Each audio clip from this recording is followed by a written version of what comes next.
I'm not gonna lie to you, this test sounds easy at first, but it's been known to make a grown man cry.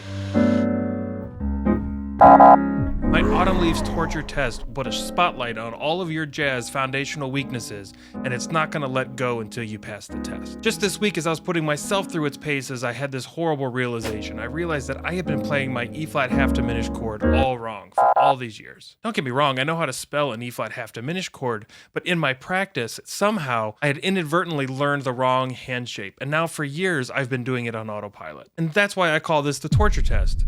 This is not a test of an individual technique, but rather this is a test of our ability to put things together musically. See, when we learn a new technique in isolation, we don't have to multitask at all. We can singularly focus on just that one idea. We can go slow and really drill it into our hands until we've got it right. But ultimately, we got to take that idea, we got to put it into tunes in a musical way. And that's what the Autumn Leaves Torture Test is meant to do. It's meant to take a whole bunch of techniques that we've already learned individually, but now we're going to put them together in the context of a tune, and we're going to see where it falls apart. So here's how the test works. We're going to set our metronome to 140 beats per minute. In my case, I'm going to set it to 70, but I'm going to let it click on 2 and 4 because that's how the hip cats do it.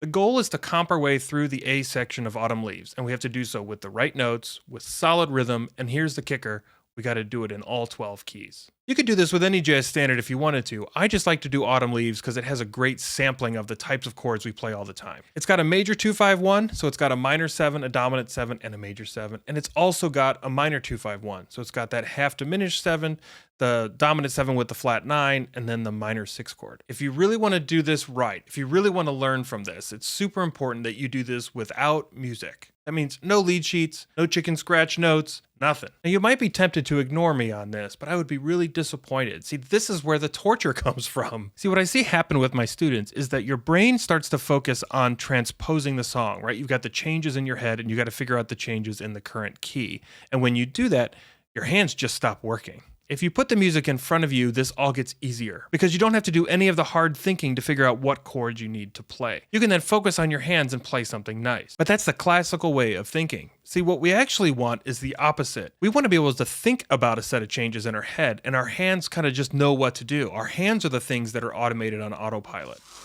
So let's run through it once. I'm going to do it in E minor. That was the key I learned it in first. It's the one I'm the most comfortable in.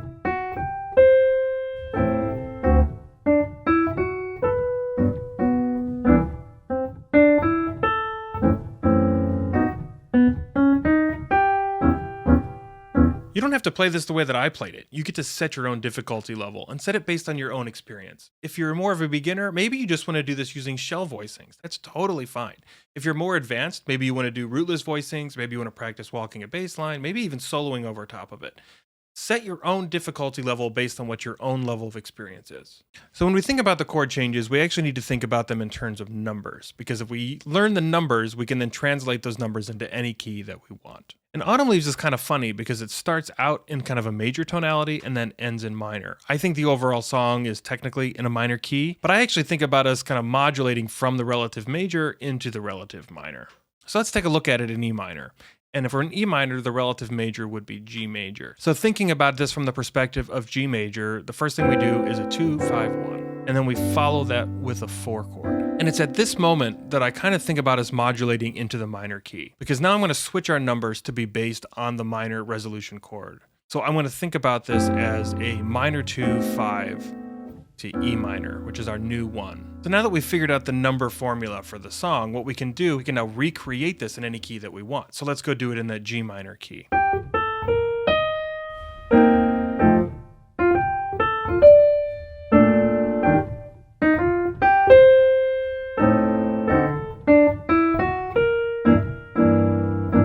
So in the key of G minor, we might think about this from the perspective of B flat major. So we would do a 2-5-1 to B flat, and then we would go up to the 4, E flat major.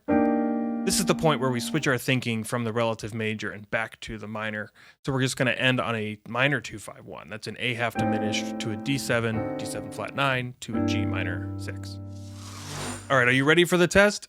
I'm not sure if I am, but I'm going to do it right here in front of you. And if I fall on my face, be nice.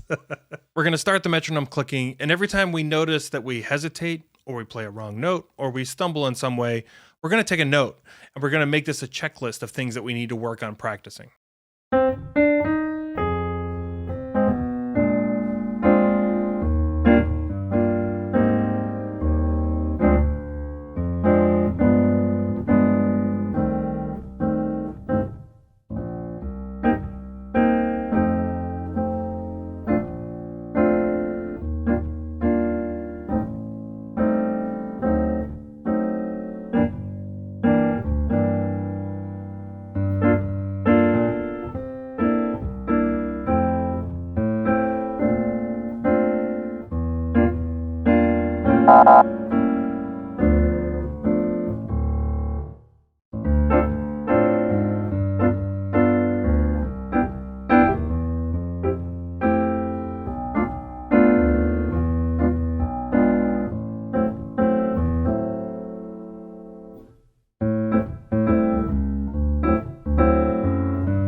That's harder than I expected. I thought I would do better than that, to be honest with you.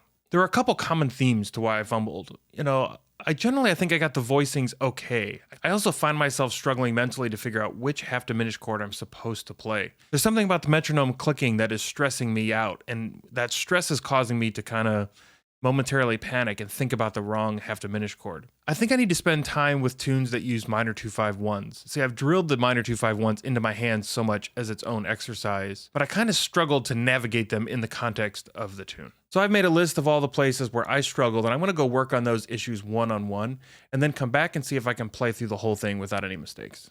Before you run off and subject yourself to the torture test, take a few minutes and watch this video about the great jazz standard I Should Care.